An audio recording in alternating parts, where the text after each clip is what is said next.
doy unos avisos para que estén la mayoría conectados, ¿no? Los avisos son con respecto al regreso a clases. Bueno, el día de ayer empezamos a ver algunos conceptos, ¿no? Por ejemplo, que era una onda, ¿no? Que tiene que ver con esta radiación que emite un cuerpo, ¿no? Y de manera particular a nosotros nos interesa una onda electromagnética, la cual es doblemente transversal, ¿no? Es decir, el campo eléctrico y el campo magnético son perpendiculares y además estos dos son perpendiculares a la dirección de propagación de la onda. Ahí tienen una tarea, ¿no? Que tienen que entregar. Después vimos un poco en los componentes de un sistema de comunicaciones, ¿no? En general se ponen cinco, estos cinco, la fuente de información, el transmisor, el receptor, el destino, un canal o un medio de comunicación, el cual contiene una fuente de ruido o de interferencia. Ya revisamos cada uno, cuál es su función, ¿no? De manera general.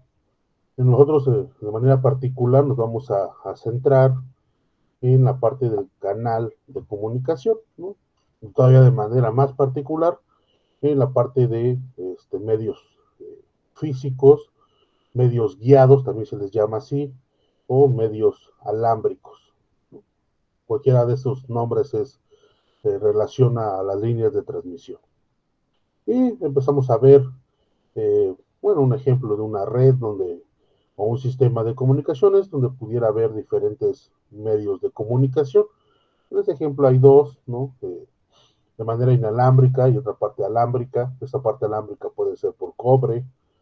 ¿No? Ya el coaxial ya casi no se usa, pero el coaxial se usaba mucho en las conexiones de redes de área local. Ahora ya se usa el Ethernet, también ya se puede usar fibra óptica, ¿no? Ya hay equipo que viene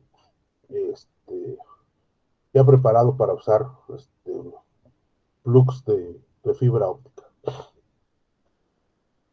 Empezamos a ver que era una línea de transmisión, ¿no? Es cualquier sistema de conductores, semiconductores o la combinación de estos, ¿no? De manera particular la fibra óptica, que son los dieléctricos, son un conjunto de dos dieléctricos. Y empezamos a ver también cuáles eran los tipos de líneas de transmisión, ¿no? Los que son de dos conductores, como el par de hilos, las placas paralelas o la microcinta, los cuales de manera particular las placas o la microcinta contienen un material dieléctrico en medio que separa los conductores. El par de hilos también pudieran existir una línea bifilar con un dieléctrico en medio, ¿no? Es decir, no son líneas desnudas, no, o sea, no es el puro cobre, sino que trae un dieléctrico ahí como recubrimiento, que eso es lo común, ¿no? Que traen un plástico. También de dos conductores, el cable coaxial con un conductor de cobre en el centro y nuevamente un recubrimiento metálico que es de otro material, no, no es cobre, es una aleación, por ahí debe ser de aluminio con algún otro material, con tres conductores, es el caso de la cinta o tricapa, ¿no? Que tiene dos conductores y el cual tiene un conductor central, el cual está envuelto en un material dieléctrico. Después vienen los casos especiales de las guías de ondas, que es un solo conductor. No es un solo conductor porque está unido, ¿no? Al final de cuentas es un tubo, ¿no? El cual tiene cierta forma geométrica. ¿De qué depende esa forma geométrica? Vamos a ver por ahí de la mitad del curso cuál es la diferencia entre una guía de ondas rectangular y circular, ¿no? Y luego la elíptica. Al final de cuentas lo que se busca es tener cierta forma en los campos magnéticos o se van a conocer como modo de transmisión, ¿sí? Dependiendo la frecuencia, los campos magnéticos y eléctricos se van a comportar de diferentes maneras. Y bueno, entonces como queremos que esta onda electromagnética que nosotros vamos a enviar sea doblemente transversal, pues bueno, tendrá tener ciertas condiciones. Y finalmente la fibra óptica, ¿no? Con esos dos dieléctricos que no transporta una onda electromagnética común como la que transmiten las demás líneas de transmisión, sino que es un haz de luz, no es una onda, si bien es una onda electromagnética, sale del rango, ¿no? de lo que manejamos en las otras. Vamos a ver que son frecuencias mucho más altas en el rango de los infrarrojos, ¿no? Que es un haz de luz no visible. Pero bueno, entonces ahí va a ir, lo que va a hacer es ir rebotando este haz de luz entre los dos dieléctricos, ¿no? Debido a que los dos dieléctricos tienen diferente coeficiente de reflexión. Entonces, bueno, lo que va a hacer es contener el haz de luz ahí en medio y viajar, ¿no? Es muy buena, sí, tiene menos pérdidas, etcétera, ¿no? Y ya veremos, ¿no? Esas tipos de características. Vimos el blindaje, ¿no? Se puede blindar una línea de transmisión, sí, lo único que sirve es para contener la radiación, ¿no? que pudiera haber hacia el exterior de la línea de transmisión, ¿no? Esto dice que mejora en pérdidas por radiación. Sí, efectivamente al contener el campo magnético y eléctrico dentro de la línea de transmisión, pues bueno, disminuye estas pérdidas, ¿no? Pero son pérdidas por radiación, no pérdidas por atenuación. Esas seguirán existiendo. Y finalmente vimos lo que era una línea balanceada y una línea desbalanceada. ¿No? Se tiene una línea balanceada cuando los dos conductores están a la misma distancia con respecto a tierra. En este caso, con respecto al piso, por ejemplo. Y entonces, como cada conductor está a cierta distancia, tiene cierto valor de capacitancia, si las dos capacitancias de los dos conductores son iguales, se dice que se tiene una línea desbalanceada. Si esto no sucede, se tiene una línea no desbalanceada, ¿no? Y el caso más común es el cable coaxial, ¿no? Que efectivamente el conductor externo es el que se conecta a tierra, ¿no? Entonces, una vez que ya se conecta a tierra, tendrá diferentes capacitancias. Y entonces se tiene una línea desbalanceada. Y existen algunos dispositivos llamados balloon, el cual se utilizan para conectar una línea balanceada con una desbalanceada. Ese tema es importante, ¿no? Ya no se vuelve a ver, pero es una configuración física, ¿no? De cómo se instala una línea de transmisión. Normalmente no hay ningún problema, ¿no? Esta, eh, esta configuración viene más de esas instalaciones antiguas del sistema telefónico, ¿no? Donde había un montón de cables que iban sobre los postes, ¿no? Y después, bueno, se veía que había cierta afectación, ¿no? Este efecto de diafonía, es decir, generar corrientes inducidas en alguna línea de transmisión vecinas. Entonces, existe de esta parte, ¿no? Ya en la actualidad ya no existe, ya no se maneja este concepto, ¿no? Porque ya tenemos, por ejemplo, líneas bifilares como el Ethernet, el cual viene un montón, bueno, no un montón, 4 pares dentro del cable y estos vienen enroscados, ¿no? Este enroscado lo que ayuda es a suprimir esta pérdida por radiación, ¿no? Incluso uno pudiera destapar un cable Ethernet y verá este enroscado. El enroscado no es igual para cada par, ¿no? Cada par tendrá cierta cantidad de vueltas por unidad de longitud. Entonces, lo que se evita es esto, ¿no? Inducir corrientes en vecinas, en líneas de transmisión cercanas. Bueno, hasta ahí, ¿alguien tiene algún comentario de lo que vimos ayer? ¿No? Es un pequeño resumen de lo que vimos. No, profe. Ok. Hasta ahorita está muy sencillo, ¿no? Lo que hemos estado viendo. Pero no lo dejen de lado porque normalmente en los exámenes vienen siempre preguntas conceptuales que el alumno normalmente tiende a equivocarse, ¿no? Bueno, ya está. Vamos a continuar entonces con una revisión con respecto a la frecuencia, ¿no? Cómo fueron evolucionando estas líneas de transmisión y nos daremos cuenta que cada línea de transmisión tendrá ciertos usos, ¿no? Cierto rango de frecuencias en los que se utiliza. Y esta evolución tiene que ver con las nuevas necesidades de las comunicaciones, ¿no? Como fue evolucionando. Pues bueno, nos dice que para comprender por qué en la actualidad se emplea una diversidad de líneas de transmisión, conviene hacer un poco de historia. También relacionar dichas líneas con otro medio de transmisión, es decir, el inalámbrico. Van a hacer un comparativo entre esas dos para ver cómo evolucionó uno y cuáles son los rangos de frecuencia que utiliza cada tipo de medio de transmisión, ya que este último no podrá utilizarse sin el apoyo o la complementariedad de las primeras. Efectivamente, ¿no? En una red como esta red de servicios integrados, no existe, no pudiera existir una red totalmente inalámbrica. No siempre debe estar esta parte alámbrica, siempre.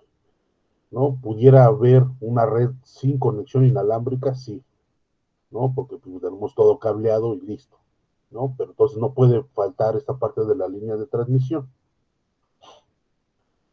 Bueno, dice por ahí, en el transcurso de los años, el hombre utilizó diferentes medios para poderse comunicar, ¿no? Empezó por medios acústicos y luego por ópticos, ¿no? Dice, gritar, el usar espejos a larga distancia, ¿no? Algunas señales, no sé, prender fuego, ¿no? Entonces, bueno, trataban de comunicarse a distancia de algún modo. No, pero sí, antes de esto, pues bueno, había que comunicarse persona a persona y pues esto evitaba las comunicaciones a largas distancias, o menos, a lo mejor sí se podía, pero bueno, no era eficiente. Después se inventó la escritura, ¿no? La imprenta y los medios de transporte, y esto, bueno, facilita un poco la comunicación a distancia, pero eh, hay un nuevo problema, ¿no? La interferencia o esta probabilidad de que se roben el mensaje. Entonces, bueno, poco a poco ahí se inventó también un poco de criptografía, cómo ocultar mensajes, ¿no? Desde esa época. Después se inventó el telégrafo, ¿no? Que fue uno de los primeros sistemas eficientes para comunicación a distancia, donde pues, era una línea metálica de ida para el transmisor y una para el receptor, ¿no? Era una línea, digamos, bifilar, ¿no? La cual transportaba pulsos eléctricos, ¿no? Estos pulsos estaban codificados, ¿no? Cada letra del alfabeto o cada símbolo estaba codificado con cierta secuencia de pulsos cortos o pulsos largos. Y bueno, entonces ya se podía comunicar prácticamente a miles de kilómetros de distancia de manera casi instantánea, ¿no? Lo único retardo que había era el tiempo que llevaba a recorrer estos pulsos eléctricos, toda la distancia de la línea de transmisión, que al final pues no es tanto retraso debido a que la corriente eléctrica viaja casi a la velocidad de la luz, ¿no? Y eso es casi, está muy cercano, ¿no? Y después, bueno, esta línea sirvió de base, ¿no? Para la instalación del teléfono una vez que se inventa. Bueno, esta misma línea se utiliza, ¿no? La línea, el par de líneas para la implementación del teléfono, ¿no? Luego viene la Segunda Guerra Mundial, ¿no? Aquí donde se ven avances sobre las guías de onda, ¿no? Se les ve utilidad y bueno, había cierta necesidad y se cumple con el uso de este tipo de línea de transmisión. En el 56 que se utilizaron ya cables telefónicos transatlánticos de tipo coaxial. Entonces ya era posible comunicarse vía telefónica entre continentes. Y esto ya convierte entonces las comunicaciones a nivel mundial, ¿no? Dejan de ser prácticamente comunicaciones locales, si bien ya se comunicaban entre estados o en una comunicación entre un país o un país vecino, ¿no? Ahora ya que existen las comunicaciones a través de los océanos, y bueno, ya es una comunicación meramente mundial. Y aquí ya empieza a dar el boom de las telecomunicaciones. Luego vienen, dice que los cables compuestos por varias líneas bifilares evolucionaron junto con las técnicas de multiplexaje, modulación y aislamiento.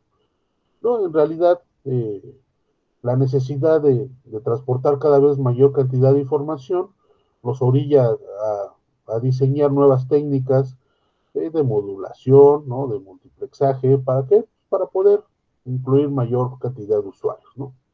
Y luego esto orilla a que se vaya digitalizando el sistema telefónico como primer sistema completo que fue diseñado, ¿no? Pasan de esta comunicación dedicada, ¿no? Vía circuitos electrónicos, pues ya lo verán en su curso de sistemas telefónicos, a un sistema que ya es multiplexado y además es digital, ¿no? Es decir, ya se tiene un medio de transmisión como un solo cable, el cual es compartido por diferentes usuarios. ¿No? Como lo pasa ahora con el Wi-Fi, podemos estar múltiples usuarios conectados al mismo router sin ningún problema, al menos problemas visuales para el usuario, ¿no? El usuario no se da cuenta si hay errores o no. ¿No? Ya un usuario más experimentado se dará cuenta que sí, efectivamente habrá algunos errores entre mayor usuarios estén conectados a un router inalámbrico. ¿Cómo se da uno cuenta? Bueno, pues empiezas a perder cierta velocidad, ¿no? Empiezas a ver más retardos en las solicitudes que haces, por ejemplo, vía un navegador, etcétera, ¿no? Entonces empieza a perder un poco la calidad del servicio. Ok, y nos dice el uso de frecuencia se muestra en la siguiente figura. Aquí está, ¿no? Es un poquito explicado para qué se utiliza cada línea de transmisión. Vean, ¿no? Es un par de hilos, se utilizan para frecuencias de audio, ¿no? Estamos hablando de por ahí de los 5 Hz, alrededor de los algunos 20 kilohertz, ¿no? Que es las frecuencias que se oyen o que oímos los humanos. Después vendrán frecuencias en la banda BLF y LF. ¿Alguien sabe qué significa BLF y LF?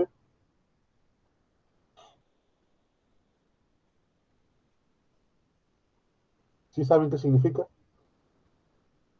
¿Quién me dice?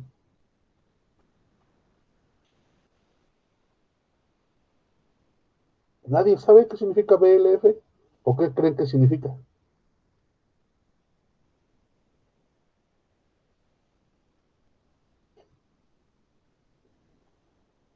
Por favor, ¿nadie?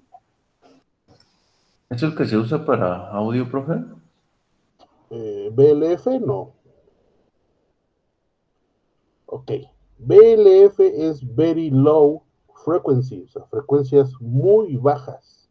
¿No? La F es de frecuencia, es una clasificación del espectro, ¿no? Lo verán, deberían de verlo en algún lado ya antes, ¿no? Pero si no lo han visto, ¿dónde lo verán? Um, pues en antenas, en propagación y antenas deberían de verlo.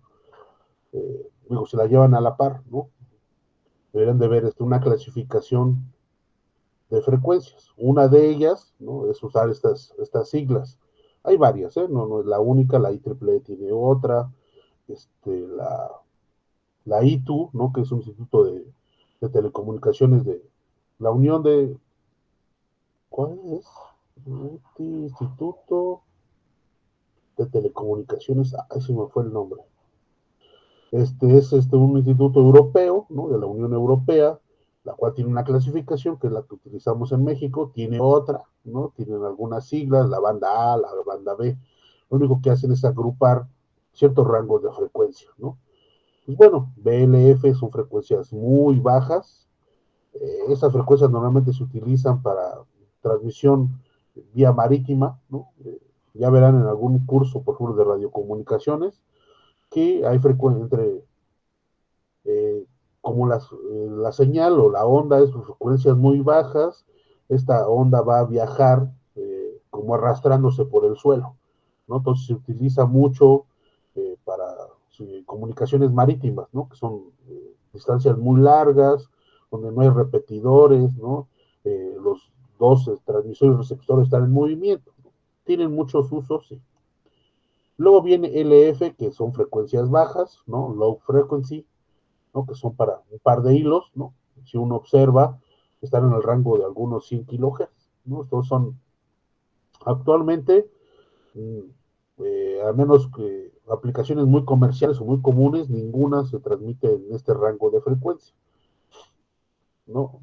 Pudiera ser, no, ni siquiera los carritos a control remoto utilizan una frecuencia más alta.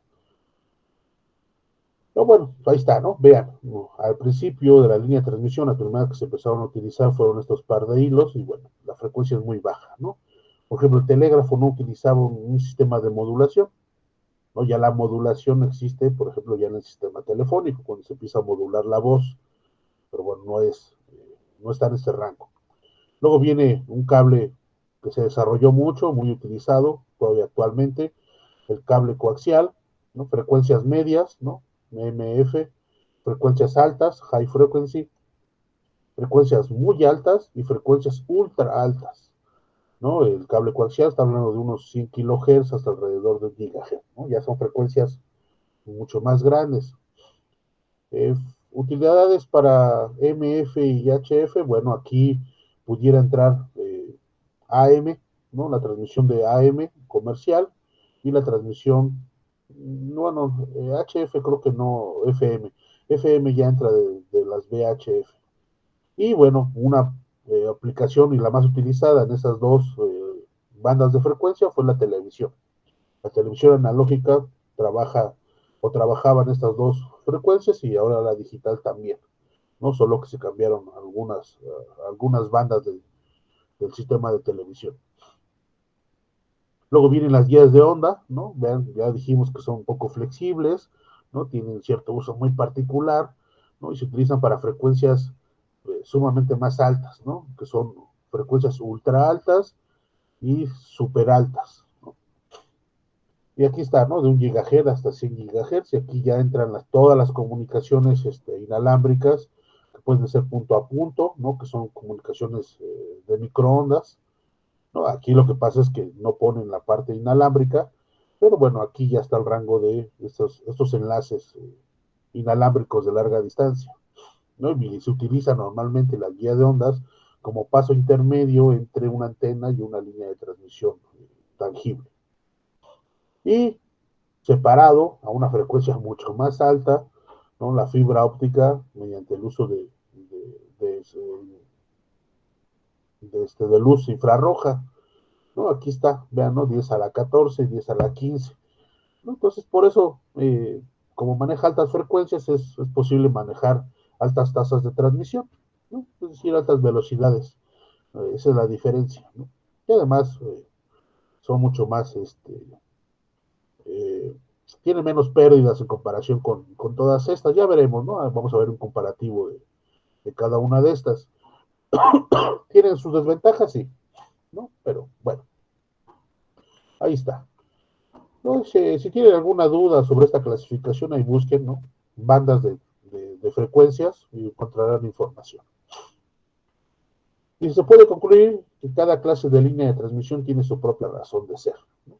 Al final era lo que existía en ese punto y fue lo que se utilizó. Y además ofrece sus aplicaciones y sus ventajas técnicas y económicas muy particulares, ¿no? También hay que entender que las comunicaciones inalámbricas no surgen en la época de las líneas bifilares, ¿no? Ya surgen ahí alrededor de la Segunda Guerra Mundial, bueno, más bien desde la Primera Guerra Mundial empieza a haber comunicaciones de radio de banda angosta, ¿no? Ya se fue desarrollando un poco a poco. Pues en la tabla 2.1 se muestran comparativos de aplicaciones de las principales líneas de transmisión.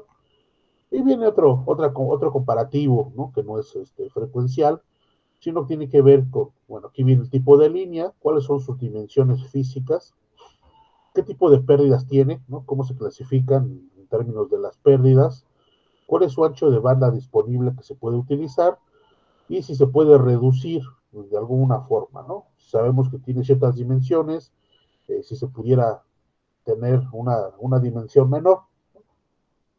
Dice, por ejemplo, en el caso de la línea bifilar, dice que tiene un diámetro de 1.5, normalmente son milímetros, con una separación de 250 milímetros. Esta separación pudiera cambiar, ¿no? Dependiendo si tiene un aislante o no.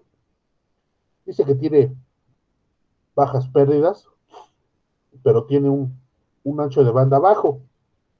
Y se da uno cuenta en esta gráfica. El par de hilos, pues tiene un ancho de banda por ahí de 100 kHz, es un ancho de banda muy bajo, ¿no? Para una aplicación de telecomunicaciones de alta velocidad es insuficiente, ¿no? Pues de ahí ya lo ve uno. Viene la línea bifilar, ¿no? Muy parecida a la anterior, pero bueno, ya viene cubierta, ¿no? Que es la que seguramente ya han llegado a ver, ¿no? Es dos hilos de cobre, ¿no? Que están cubiertos. Aquí en México utilizaban un aislante color negro, que es el que usaba Telmex, con un diámetro de 1 milímetro, ¿no? de conductor de cobre, con una separación de 35 milímetros. Me parece que 35 es mucho para lo que se usaba, ¿no? Venían más juntos. Este 35 seguramente será para este cable de las antenas, como el que les enseñé ayer, ¿no? Son 3 centímetros y medio.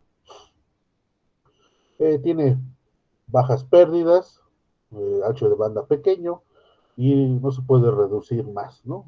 Reducir se refiere a las dimensiones físicas, ¿no?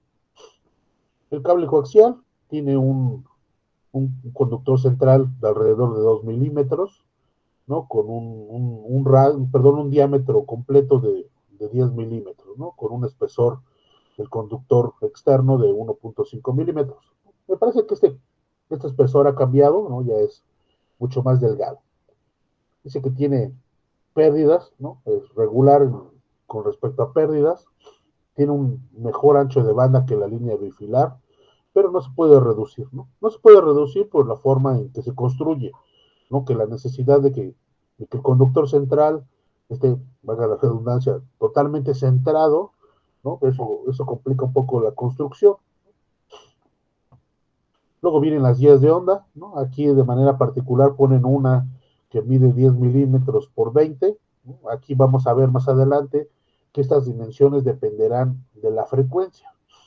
Aquí la ponen muy pequeña porque dicen que las guías de onda trabajan en esta frecuencia tan alta, pero en realidad la guía de onda pudiera trabajar a frecuencias más bajas.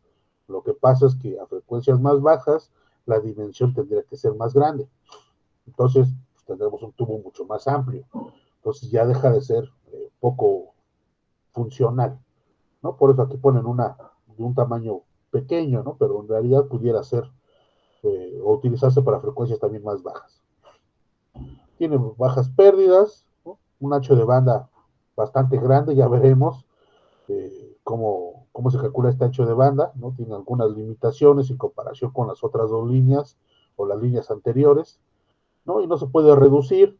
¿Por qué no se puede reducir? Pues insisto, esta dimensión estará relacionada con la longitud de onda y esta longitud de onda con la frecuencia que queremos transmitir. Luego viene la microcinta, ¿no? Con sus dos conductores, 2 milímetros de ancho. Vean, es una línea de transmisión muy delgada, ¿no? Que tiene altas pérdidas. Incluso esta de aquí, vamos a ver que tiene ciertas condiciones de uso, ¿no? No es hay algo que se llama modo de transmisión. Parece que se pudiera decir que trabaja bien, ¿no? Bajo ciertas restricciones. Tiene altas pérdidas, tiene un ancho de banda muy grande y se puede reducir, ¿no? Pues vean, ¿no? Comparado con las demás, está mucho más pequeña. Y luego viene la fibra óptica, que es algo todavía mucho más delgado. Vean, 0.01 milímetros para el diámetro del dieléctrico interno y 0.1 milímetros para el diámetro externo, ¿no? Dice que tiene muy bajas pérdidas. Eso tiene que ver por el hecho de que no hay corriente eléctrica, sino es el haz de luz, y entonces no existe una radiación, ¿no? Entonces esas pérdidas por radiación no existen en la fibra óptica.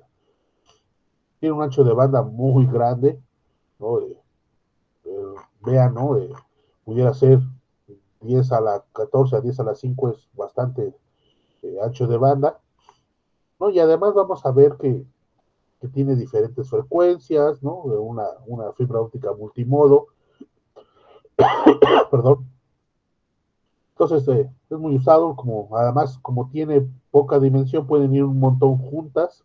¿Por qué? Porque no hay radiación también, entonces no pasa nada ese efecto de diafonía que pudiera existir. Ese fenómeno no existe en las fibras ópticas. Y se puede reducir, dice que es de manera excelente, ¿no? Reducirla más, pues la haría, me parece poco práctica. Entonces ahí sí ya depende, ¿no? Cómo se desea utilizar. Pero está, ¿no? Es un comparativo que al final nosotros vamos a analizar todos estos parámetros de esta tabla, ¿no? De manera teórica para entender por qué se dice que tiene bajas pérdidas, ¿no? Y cuál es su ancho de banda, etcétera. Bueno, ¿dudas hasta aquí? Sin dudas, profe.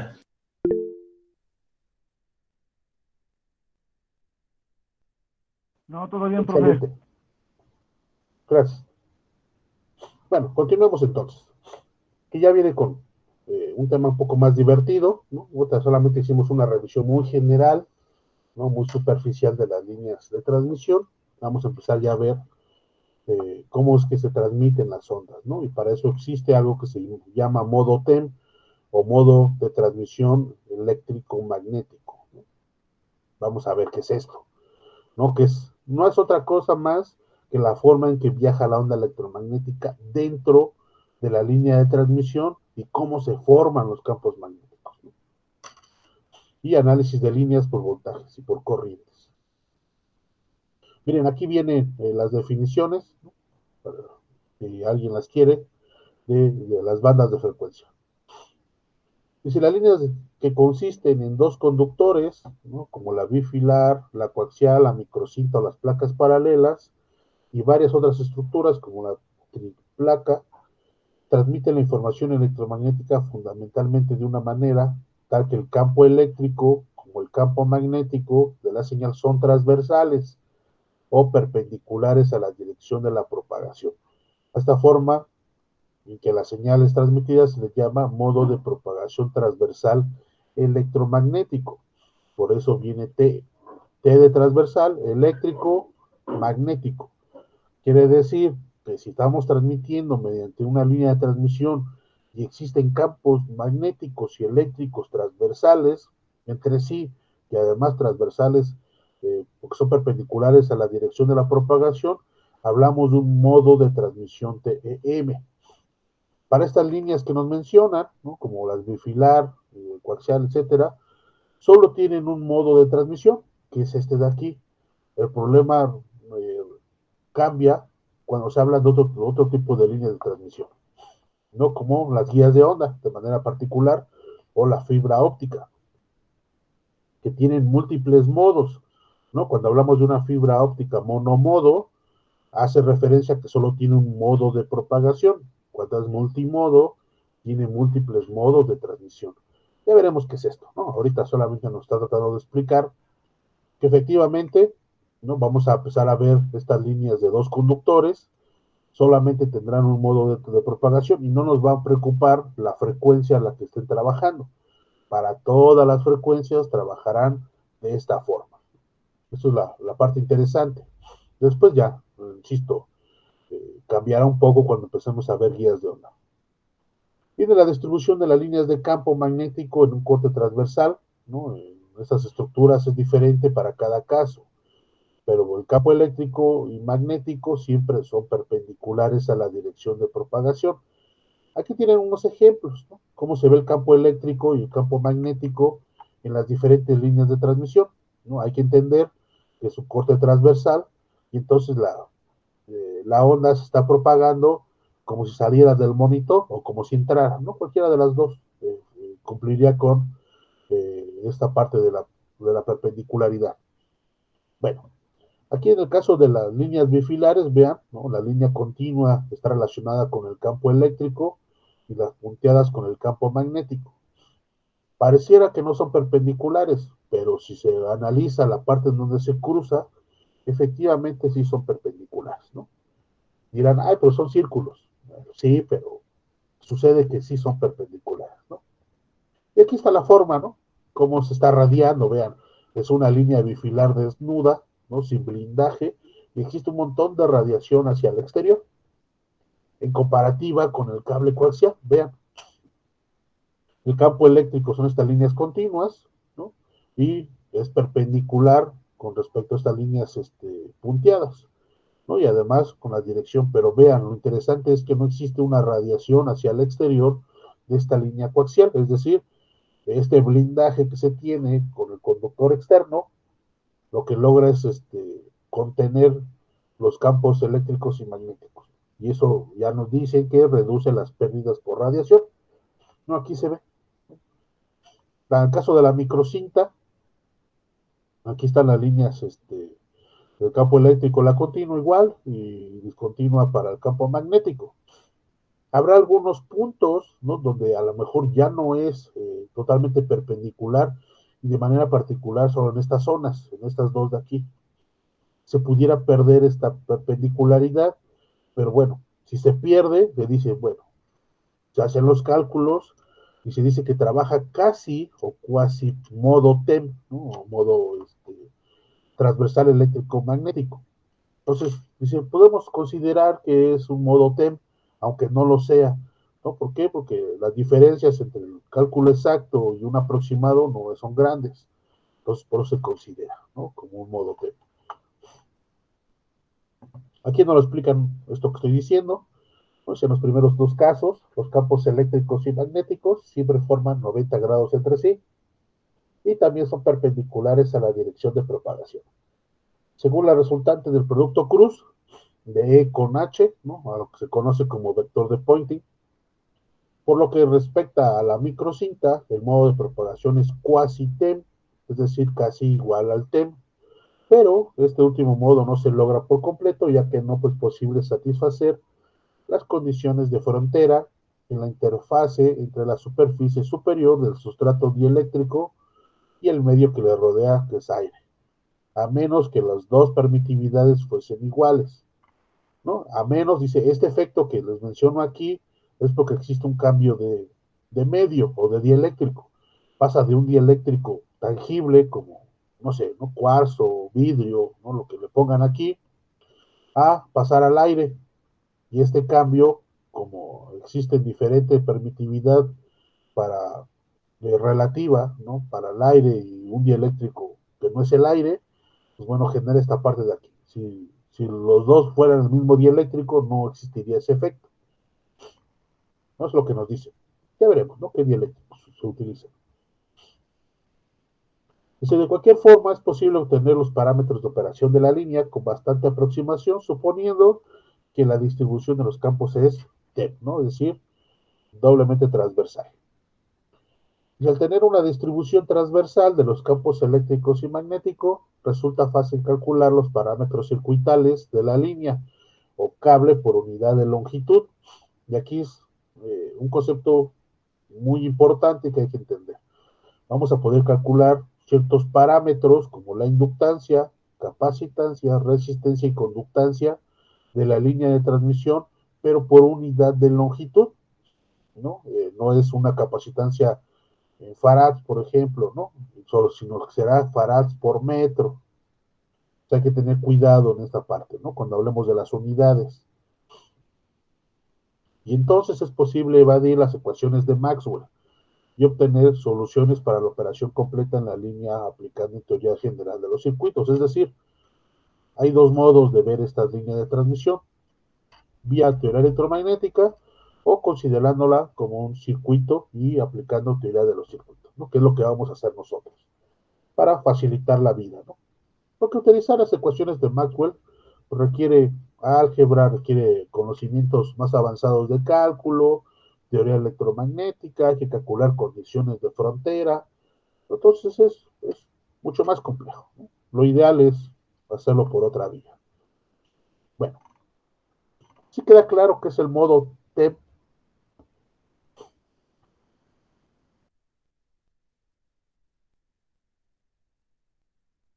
Sí, profe.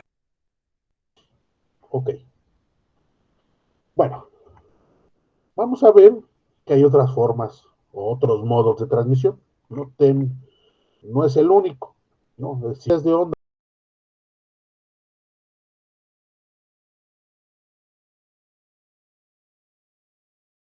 conductores huecos, ¿no?, no pueden transmitir energía electromagnética a frecuencias muy bajas.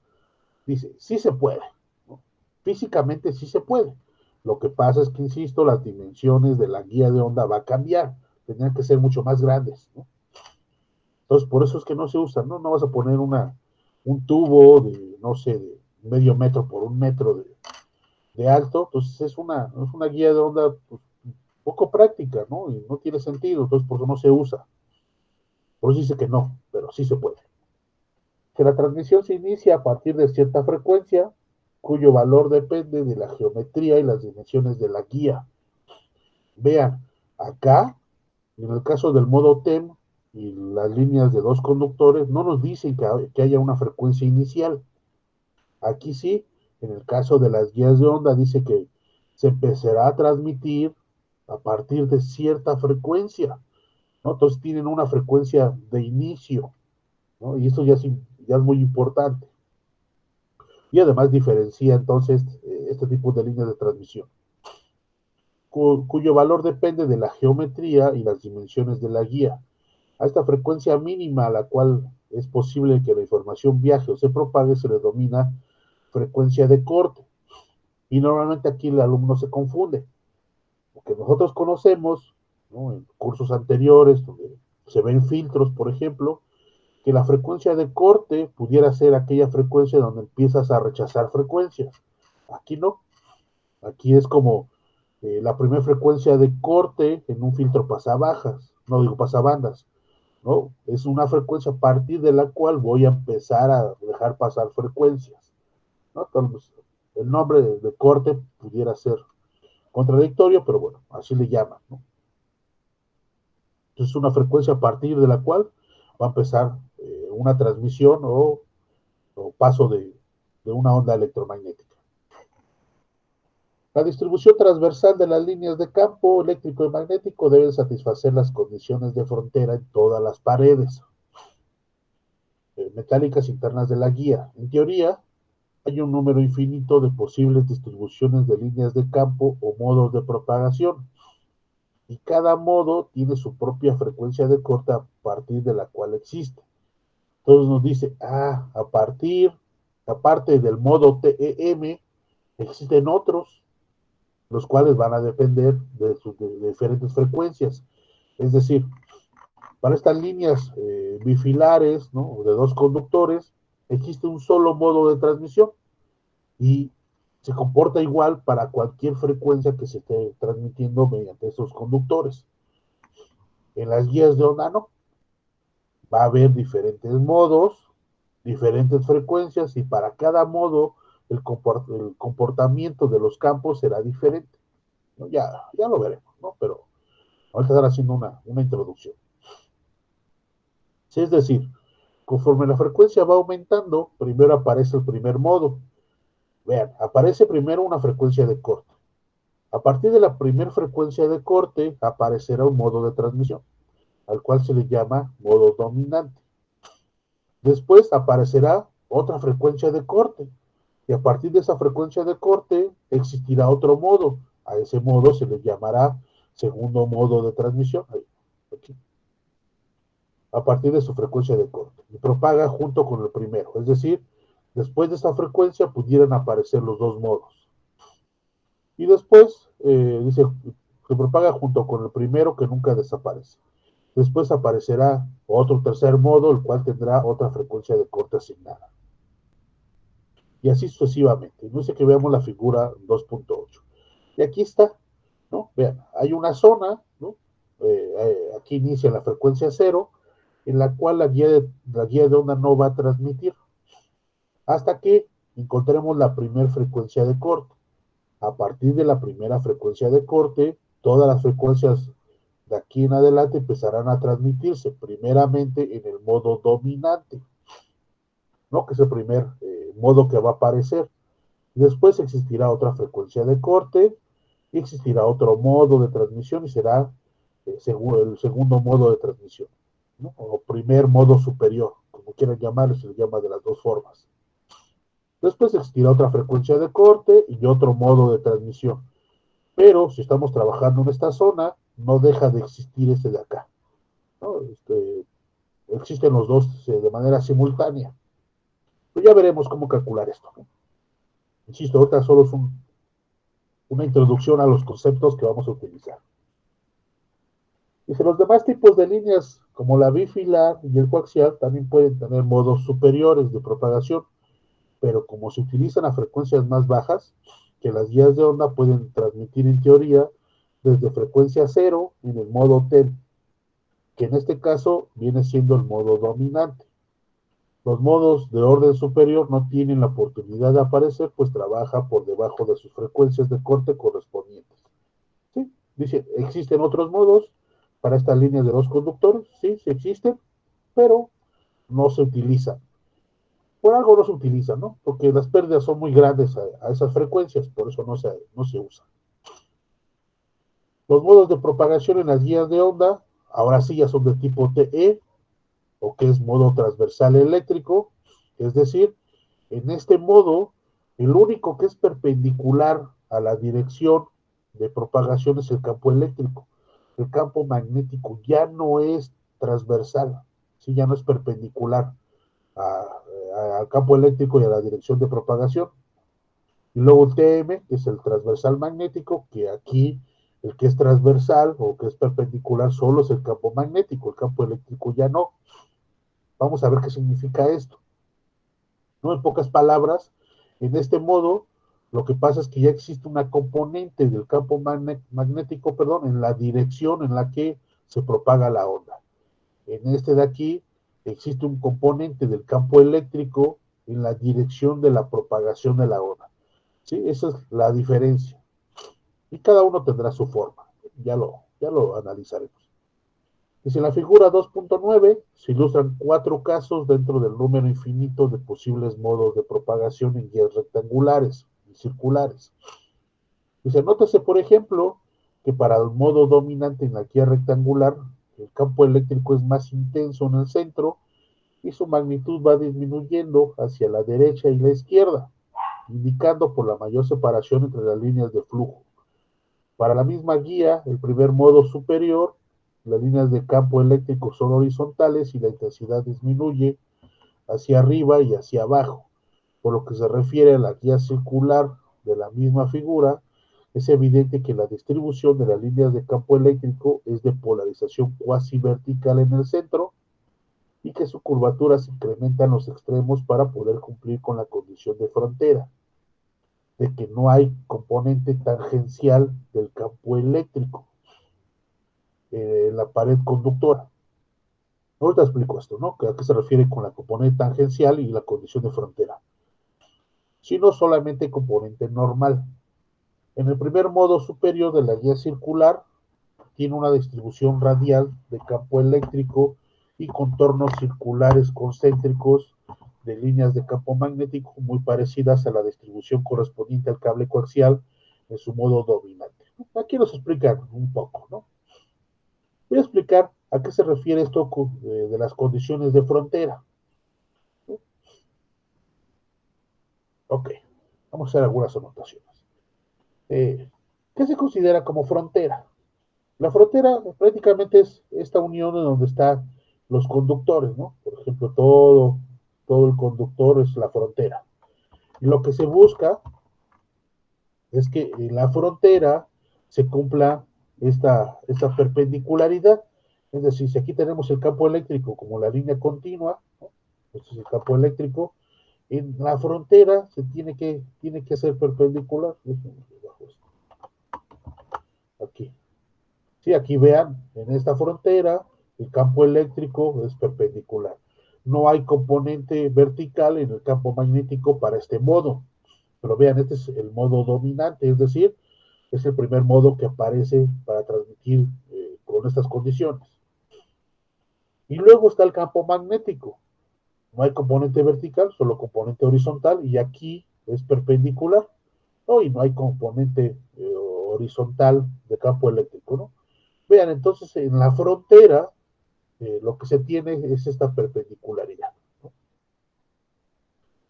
Cuando se habla, perdón, de componente tangencial, vamos a ver que pudiera haber un componente que sale, por ejemplo, de la pantalla aquí, ¿no? Como un vector que sale o que entra, es indistinto. Ese sería un componente tangencial en la frontera. Y luego, bueno, aquí lo que hacen es un comparativo del modo dominante para esta línea de transmisión. Lo que hacen es aumentar la frecuencia de la onda electromagnética y llegar a un punto en donde los campos cambien. Vean, a cierta frecuencia, ¿no? Ya nos dijeron que el modo dominante tendrá una frecuencia de corte, ¿no? Normalmente le ponen el mismo, lo vamos a poner así, frecuencia de corte 1, 0. Esos 1 y 0 tendrán cierto significado, pero bueno, ya lo veremos. Este de acá tendrá otra frecuencia de corte, ¿no? Este es un segundo modo, ¿no? Si se pinta, por ejemplo, la gráfica que tenían arriba, primero existirá la frecuencia del modo dominante, después la frecuencia del primer modo superior o segundo modo, ¿no? Aquí tendrá una frecuencia de operación y acá tendrá otra, ¿no? Y vean cómo cambia. El campo eléctrico pasa de tener solo componentes verticales a tener solo componentes horizontales. Sí cambian las formas de los campos, sí, y el campo magnético también, pero lo que no cambia es esta condición de perpendicularidad en la frontera, ¿no? Tanto para el campo magnético como para el campo eléctrico, ¿sí? Ahí eso es una diferencia importante. Aquí en las guías de onda rectangulares es muy fácil de ver. Pero ¿qué pasa acá? ¿No? Vean, hay que considerar que esta de aquí tendría que ser perpendicular, perdón, aquí no, en las componentes del campo eléctrico. Sí se cumple, ¿no? Hay que hacer un análisis de ecuaciones en la frontera, ¿no? Mediante las ecuaciones de Maxwell y se darán cuenta que esto es perpendicular al calcular el vector de Poynting, ¿no? Este producto cruz entre el campo eléctrico y magnético. Y lo mismo va a pasar con el campo eléctrico, ¿no? Pero lo interesante es que cambia, ¿no? Cambia nuevamente para otra frecuencia, ¿no? Otras condiciones de campo eléctrico y magnético. Pero vean, aquí es interesante. Dice, el campo eléctrico es perpendicular en la frontera, porque es un modo TE. Es importante. Aquí el que es perpendicular es el campo eléctrico. El campo magnético no, porque aquí como va en curvas, ¿no? Déjenme borro. Esta curva en algún punto va a generar algunas componentes que son tangenciales a este conductor, ¿no? Por la forma en que van llegando, ¿no? Se ve mejor en los externos. Va viajando y aquí ya será un componente tangencial, ¿no? Por eso es que no existe la letra M aquí en el modo, porque el que es perpendicular es el modo eléctrico, ¿no? El campo eléctrico, no el campo magnético. Y pasa algo, aumentan la frecuencia en la misma eh, guía circular y lo que cambia es totalmente radical. Ahora el que es eh, totalmente perpendicular será el campo magnético y no el campo eléctrico. Entonces hay que tener cuidado, ¿no? Eso hace mención a esta letra, ¿no? Simplemente quién es el que es transversal a la dirección de propagación. Bueno, ahí está, ¿no? Son unos ejemplos. Vamos a ver cómo calcular estos modos más adelante. Y luego viene el caso de las fibras ópticas, que es un caso totalmente diferente, ¿no? Y se ocurre algo similar, pero las condiciones de frontera que deben ser satisfechas son diferentes a las guías metálicas. La nomenclatura que se emplea para designar los modos de propagación es un poco más compleja. Ya no es TEM o TE o TM, ya son otras letras también. Pues existen los modos TE y TM, ¿no? Que son los comunes para las guías de onda. También existe el modo HE, EH y LP. Los últimos denominados modos linealmente polarizados en realidad son combinaciones de los otros tipos de modos.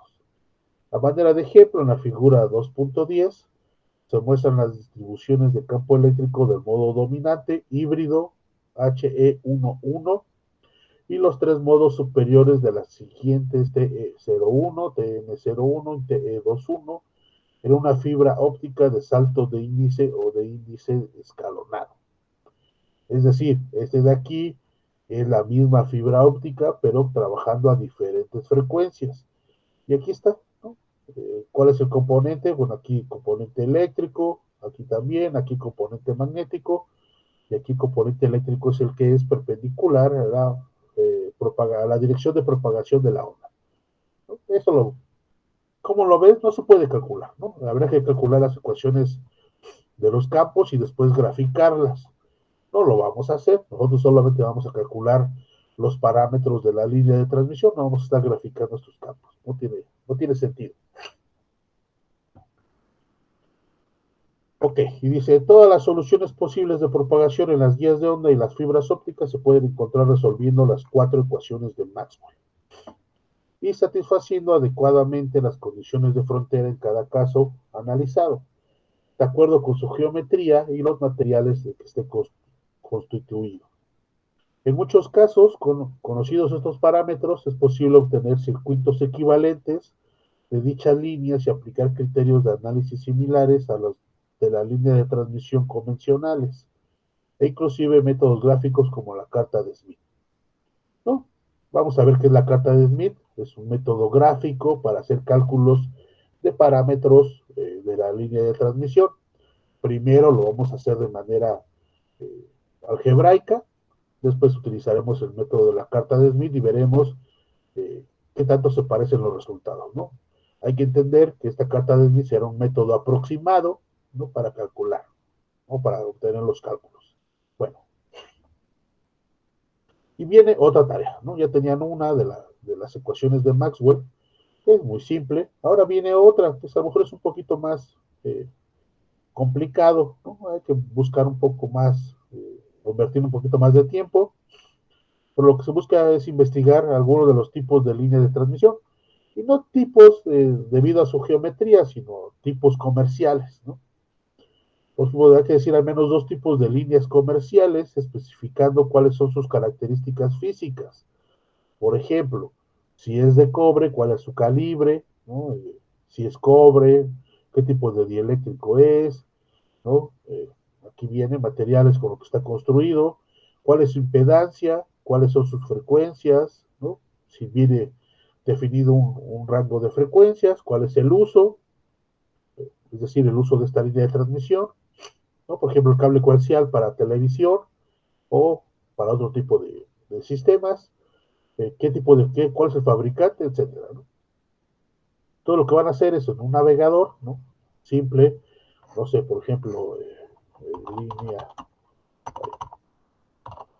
coaxial, comercial, no sé, ¿no? Y ver qué les aparece, ¿no? Y habrá seguramente algunos modos, ¿no? De algún fabricante, ¿no? Y tendrá cierta nomenclatura, ¿no? Etcétera. ¿Qué es lo que van a buscar? Por ejemplo, aquí hay una. ¿Cuál es el código? Este código. ¿Qué tipo es? Es un RG59U40AL que tiene un conductor de cobre con un calibre AWG20, ¿no? Puede ser mediante esas nomenclaturas o mediante milímetros, ¿no? Ahí depende del fabricante de cómo lo muestre.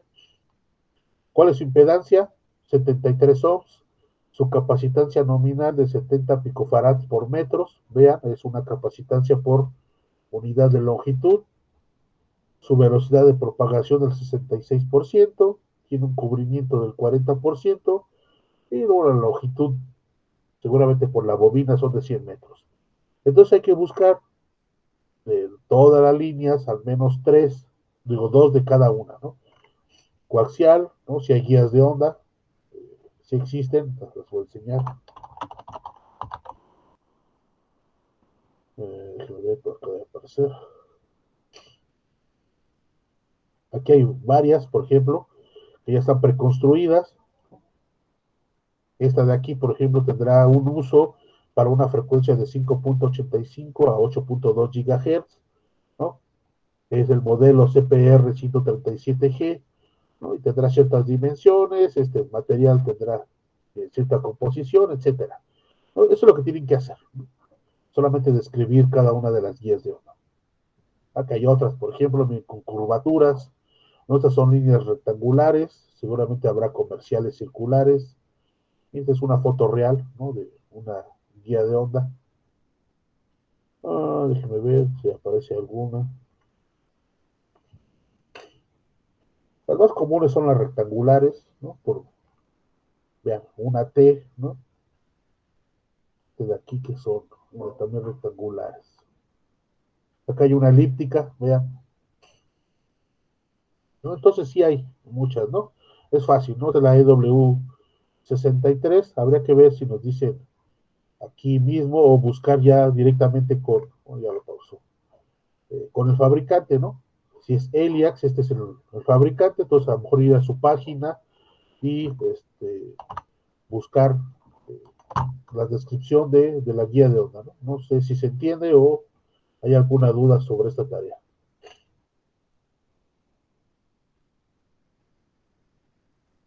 Yo sí, profe. ¿Solicita algún formato en especial para la entrega? No, no hay en un Word.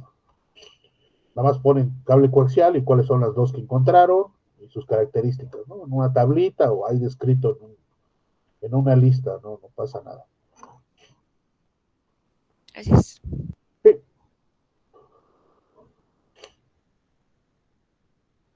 ¿Otra duda? ¿Comentario?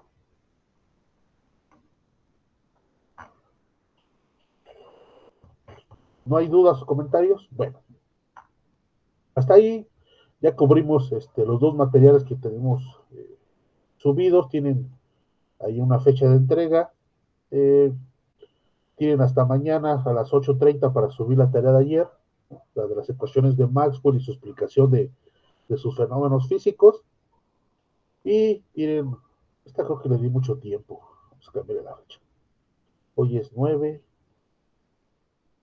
Pues tendrán 9, pues hasta el viernes. Eso es rápido, ¿no? Háganla a tiempo. Y ya cubrimos estos dos primeros capítulos, ¿no? Son los capítulos más simples, ¿no? Es una introducción, ya vamos a empezar a ver entonces algunas, en una introducción ya un desarrollo teórico primeramente de líneas de dos conductores, ¿no? Como la línea bifilar, la coaxial y placas paralelas, ¿no? Que son las que vamos a ver. Ok. ¿Dudas hasta aquí, por favor? ¿Algún comentario? No, profe. Todo bien, profe. Todo bien. Ok. Bueno. Antes de entrar a esto, vamos a hacer algunos anuncios. El día de ayer tuvimos junta con la Academia de Telecomunicaciones para que nos dieran, bueno, más bien nos dieron instrucciones de cómo va a ser el trabajo, ¿no? Eso durante el semestre. Bueno, ahí les va. El trabajo de esta semana será en línea, ¿no? Ya hubo comunicado. Al parecer iba a haber otro comunicado entre hoy y mañana por parte de la rectoría, pero lo que nos están diciendo es que vamos a regresar de manera presencial a partir del 21 de febrero, sin excepción. Todos regresamos a partir del 21. Aquellas materias que tienen laboratorio pudieran regresar desde esta semana o la próxima semana, ¿no? Nosotros ayer parece nos pusimos de acuerdo y decidimos que todos a partir del 21 para que no hubiera problemas, ¿no? Porque si regresábamos antes pudiera generar problemas con otras materias. ¿Qué tipo de problemas? Si yo soy presencial y ustedes tenían que tomar una clase virtual, pues desgraciadamente la universidad no cuenta con las condiciones para ofrecerles ancho de banda para todos, ¿no? Entonces, yo no podía obligarlos a tomar una clase donde ustedes están de manera física en el plantel y el mismo plantel no te da las condiciones para poder ver tu clase en línea, ¿no? Entonces, bueno, decidimos que a partir del 21 todos de manera presencial. Se nos pide que, bueno, que se cumpla el protocolo de lavado de manos, el uso de cubrebocas. Dice que preferentemente cubrebocas de alto desempeño como el N95 o el KN95 o algún similar. Que si se usa de tela tendrá que estar acompañado con un cubrebocas al menos quirúrgico, es decir, utilizar dos al mismo tiempo. Tener el protocolo de lavado de manos, ¿no? Siempre desinfectantes en las manos. Lo que buscan es que haya un cuidado de desinfección de la persona, más no de las instalaciones, ¿no? Y si las instalaciones pudieran o el equipo que se pudiera usar en los laboratorios pudiera estar, no debería estar sucio porque el alumno supone que se lavó las manos y no lo infectó. Eso es lo que ellos suponen, ¿no? Habría que ver si esto va a pasar en realidad o no. Pero bueno, vamos a regresar al 21. La instrucción es dejar el aula virtual, que se siga subiendo el material, ¿no? No va a haber grabación de clase, ya nos dijeron, no es obligatorio, no hay el equipo. Para empezar, no hay equipo. Nuevamente volvemos a lo mismo, ni siquiera hay condiciones para y que lo fuéramos subiendo, ¿no? Grabando aquí al aula virtual y se grabaran las clases, ¿no? No hay condiciones de, de comunicación, ¿no? De internet, vamos, no hay la infraestructura. Entonces no se van a grabar las clases para aquellos que decidan faltar, no asistir a clase, no es decisión de ustedes. Aquellos que no quieran asistir, se los planteaba que bueno, pues ahí está el material, que fueran preparándose ustedes para su examen general de conocimientos. Yo no estoy de acuerdo con eso. Yo les dije que yo no les voy a negar a todos los alumnos que tengan acceso al portafolio. Si, si ahí está y para todos va a estar disponible, bueno, a mí nada me cuesta. Si no asistes a clases y haces los trabajos, o sea, volarte por portafolio. El único problema sería cuando se hagan exámenes. ¿Por qué? Porque no es lo mismo que hagas el examen en tu casa, donde vas a tener acceso a todo, ¿no? Sean apuntes, libros, internet, a diferencia de los alumnos que van a estar de manera presencial, donde yo los voy a estar vigilando, ¿no? No van a poder acceder a lo mejor a sus apuntes. Entonces, a lo mejor sí tendrían que ir, ¿no? a realizar el examen. O el examen sería bajo otras condiciones, otro día donde los pudiera vigilar, u otro tipo de examen con mayor dificultad, debido a que tienen acceso a, a otros, al material, ¿no? Digamos. Bueno, eso es con respecto al portafolio, ¿no? ¿Cómo va a ser los porcentajes? Todavía no lo definimos porque todavía no sabíamos quién era el encargado del comité de certificación, ¿no? No sé si no sepan ustedes, los profesores de asignatura no podemos pertenecer al comité de certificación. El comité de certificación es responsabilidad de los profesores de tipo completo. Entonces nosotros proponemos un examen, una forma de evaluación y estamos, una vez que autorizan ellos, bueno, ya se los hacemos conocer a ustedes, ¿no? Pues ahí está, ¿no? Hay que regresar el día 21 a clases. El aforo máximo por cada salón será de, ¿cuánto dijeron? 18 personas. No deberá haber más de 18 personas. Si el grupo es más grande de 18 personas, tendrá que hacer la división. Unos irán una semana y faltarán la siguiente semana. ¿Cómo se van a organizar? No tengo ni idea, ¿no? Ahí sí ya depende de cada profesor, ¿no? La idea es, el profesor va a continuar con sus clases, unos tomarán una semana y los otros otra semana, ¿no? Hay que programar asesorías, que dice que de manera presencial, el alumno tendrá que solicitar sus asesorías. El problema de las asesorías radica en que el profesor de asignatura no le puedes obligar a dar asesorías fuera de su hora de clase. ¿Por qué? Porque no le pagas, ¿no? Y eso lo dice en el contrato, que está expresamente prohibido trabajar horas extras sin autorización de la coordinación académica. ¿Por qué? Porque te las tendrían que pagar y no las van a pagar, ¿no? No hay dinero. Por algo nos contrataron 2 semanas después. Entonces, ¿no? En nuestro caso, somos, déjenme ver cuántos somos inscritos, 12 alumnos. Quiere decir que todos vamos a asistir de manera presencial, ¿no? El problema radicaba, si ustedes estaban inscritos en otras materias donde sí rebasaran el aforo, ¿no? ¿Por qué? Imagínate que entran a líneas a las 7 y a las 8:30 entran a Digital 1, ¿no? Que eso sucede. Y Digital 1 sí tiene un aforo máximo, ¿no? Porque son 30 y tantos los que están inscritos. Ellos iban a dividirse, pero yo no. Entonces, tendrás que asistir a la mía, pero tendrás que regresar a tu casa para ver la clase en línea. O bien, o el día que no te toque entrar, te tendrás que salir de la universidad porque no te van a dejar estar adentro, ¿no? Entonces, hay que platicar, ¿no? Si alguno de ustedes tiene alguna dificultad, ¿no? Con algún curso que se tenga que dividir, bueno, lo podremos platicar, pero ya será de manera personal. Yo supongo que la mayoría de ustedes están en séptimo y que van a tomar solo materias de séptimo, ¿no? O alguien está tomando de cuarto, quinto, sexto, séptimo. ¿Alguien tiene alguna dificultad?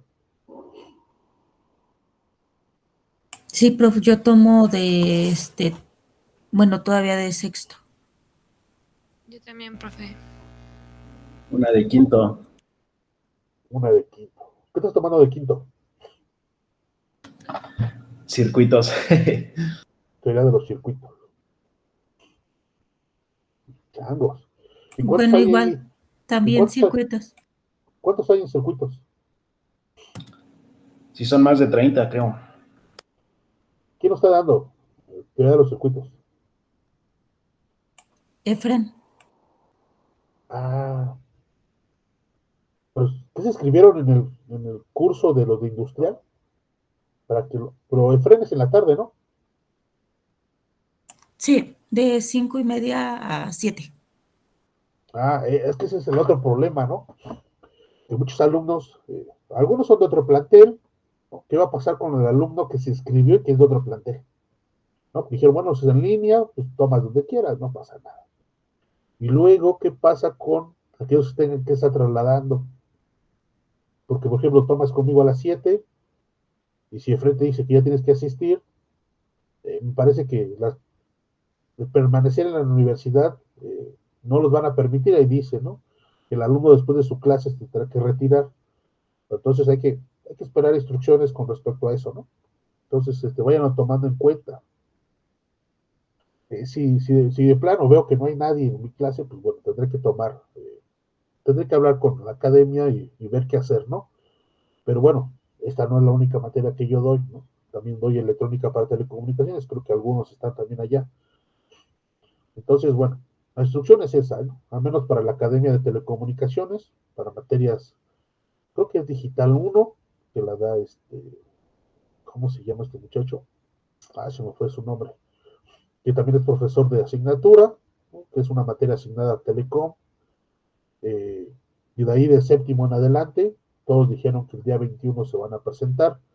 Los únicos que el único que dijo que tenía problemas de aforo era la materia de Digital uno, pero supongo que va a suceder lo mismo para todas las materias de quinto, porque son donde viene el grueso de los alumnos, ¿no?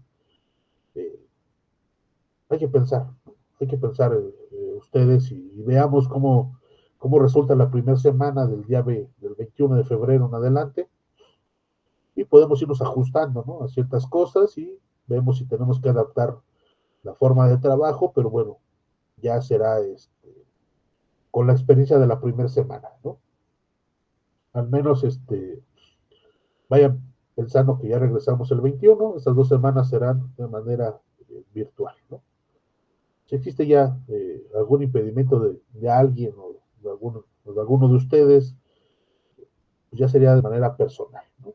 Yo no tengo problemas con que ustedes descarguen el material y si ustedes estudian, ustedes hacen las tareas y todo, el único problema serían las prácticas de laboratorio que se tienen que hacer y tienen que entregar reporte, eso no lo puedo quitar del portafolio, ¿no? Todos aquellos que no asistan, pues, bueno, sería ese el problema, ¿no? Y si no entregas prácticas, pues la experiencia dice que normalmente estás pues, muy en la raya para reprobar, ¿no? Entonces hay que tener cuidado.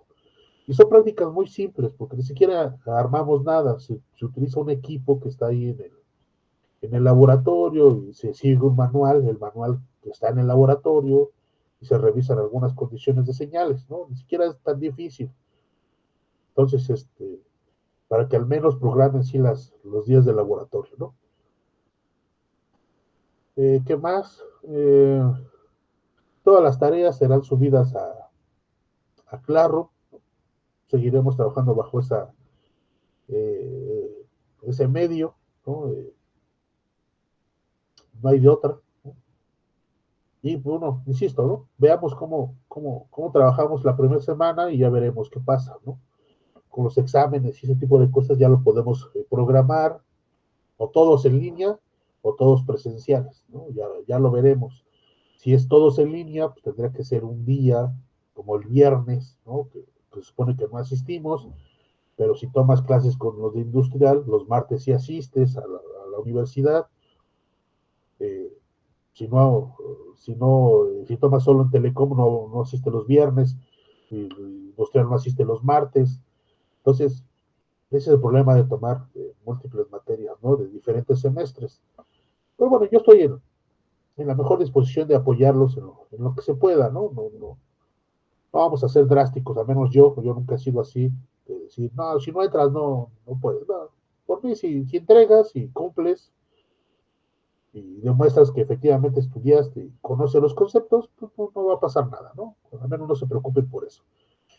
Creo que más preocupante serían las prácticas de laboratorio. Eso sería lo más preocupante para aquellos que no pudieran asistir o que tuvieran problemas de horario. Pero Por ejemplo, en caso de que algunos digan, profe, es que la próxima semana no puedo asistir porque me dividieron el grupo y no voy a asistir, bueno, a lo mejor esa semana no, el problema es que unos tendrán que hacer una práctica, otros otro día, ¿no? Pudiéramos ir, en vez de tener esta metodología de hacemos práctica de laboratorio y tienes 8 días para presentar la práctica, bueno, los que lo hicieron una semana tendrán 8 días para entregarla y habrá otro grupo que pudiera estar retrasado, que son los que pudieran tener problemas, bueno, sería la siguiente semana, y aquellos que ya la hicieron, pues ya no tendrían por qué asistir. Eso podría ser, ¿no? Una forma para subsanar esta parte este, de los laboratorios. No, pero yo les aconsejo en realidad que procuren asistir a todas las clases, ¿no? La materia no es simple, no es sencilla, pero con trabajo y dedicación se puede lograr, ¿no? Porque el alumno, esta materia la he dado yo como 4 veces, entonces tiende a confundirse en algunas cosas, ¿no? Entonces, y cosas que después de su examen, cuando les digo, miren, así se resuelve, dicen, no, sí es cierto, profe, écheme la mano, no, pues tu examen aquí está, sacaste 3.5 y yo no puedo hacer nada, ¿no? Es tuyo, ahí está, todo lo revisamos en clase, ¿no? Entonces, esta parte de retroalimentación, de pasar al pizarrón, de cómo resuelvo los ejercicios, se los pudieran perder, ¿no? Entonces, considérenlo, ¿no? Por favor.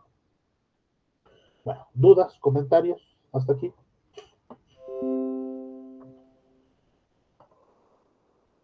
No, profe. Bueno, no se preocupen, ¿eh? En realidad, no sé qué les dirán sus otros profesores, pero yo estoy en la mayor disposición de ayudarles y apoyarlos en lo que se pueda, ¿no? No pasa nada, ¿no? Insisto, normalmente aquellos alumnos, bueno, la teoría, mi teoría es que aquel alumno que asiste de manera regular y hace sus tareas, le va bien en los exámenes, ¿no? Y por lo tanto tiene una buena calificación. Aquellos que normalmente faltan, eh, es porque no siguen el material. Pero si ustedes faltan y así siguen el material y están ahí viendo qué es lo que se tiene que entregar, pues bueno, ya está, ¿no? O al menos asistir un día, ¿no? Podemos platicarlo, decir, bueno, a lo mejor el día lunes resolvemos todas las dudas en la primera media hora de la clase anterior, ¿no? No sé, ¿no?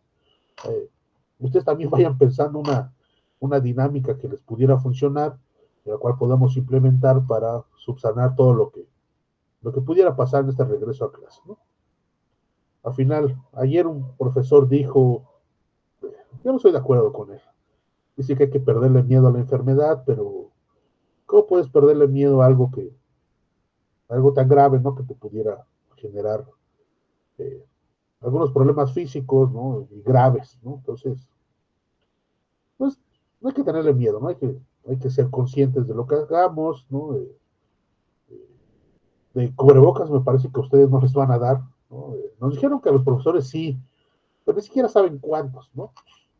El manual dice que hay que cambiarlo cada 2 horas, se nos pide que las clases no sean tan verbales, ¿no? Entonces, ¿qué hacemos? Nos hablamos a señas, ¿no? Que porque el hecho de hablar mojas el cubrebocas y tendrías que cambiarlo, ¿no? No sé, no sé, ¿no? Ustedes vayan considerando esta situación, ¿no? De los cubrebocas. Y se supone que dicen que va a haber gel, que va a haber jabón, ¿no? Mientras que hay otro comunicado de la rectoría donde dice que entramos en una etapa de ahorro, ¿no? Donde dice que va a estar limitado las compras de insumos como el papel de baño, ¿no? Yo supongo que el insumo también como el jabón, ¿no? Nosotros que hemos estado en San Lorenzo mucho tiempo, no hay agua a veces en los lavaderos, bueno, lavamanos, o solo sirve un lavamanos porque los de limpieza lo cierran, o cierran los baños. Bueno, entonces, eh, dicen que la limpieza solo será una vez al día para los salones, en la mañana, ¿no? Entonces dicen, apuéstale a que el alumno sea el que, o las personas que estén asistiendo, en este caso alumno profesor, ellos se limpien y no ensucien. Eso yo no insisto que yo lo dudo, pero bueno, así trabajaremos, ¿no? Tendremos que regresar a la normalidad tarde que temprano. Y ya el próximo semestre tienen pensado que a partir del día 1 se trabaje de manera presencial, no importando el semáforo, ¿no? Ahorita estamos en semáforo creo que amarillo, y se había dicho que no se iba a asistir a clases si no había semáforo verde. Ahora ya nos van a regresar hasta con semáforo amarillo. Entonces, no sé, ¿no? Ahí también ustedes se pueden organizar y hacer algunas peticiones o algunas recomendaciones también a los profesores, ¿no? Yo estoy abierto a cualquier comentario. Bueno, ya está. Esos son los avisos parroquiales, ¿no? Que seguramente lo estarán escuchando en este día de sus demás clases, al menos para el área de telecomunicaciones, ¿no? Bueno, si no hay alguna duda o comentario, vamos a dejarla hasta aquí. Hoy subo este nuevo material, por favor, hagan sus tareas, súbanlas, ¿no? Y ya subiré el nuevo material que estaremos trabajando a partir del día de mañana. Si no hay dudas o comentarios, vamos a dejar hasta aquí y nos vemos mañana. Hasta luego, profe.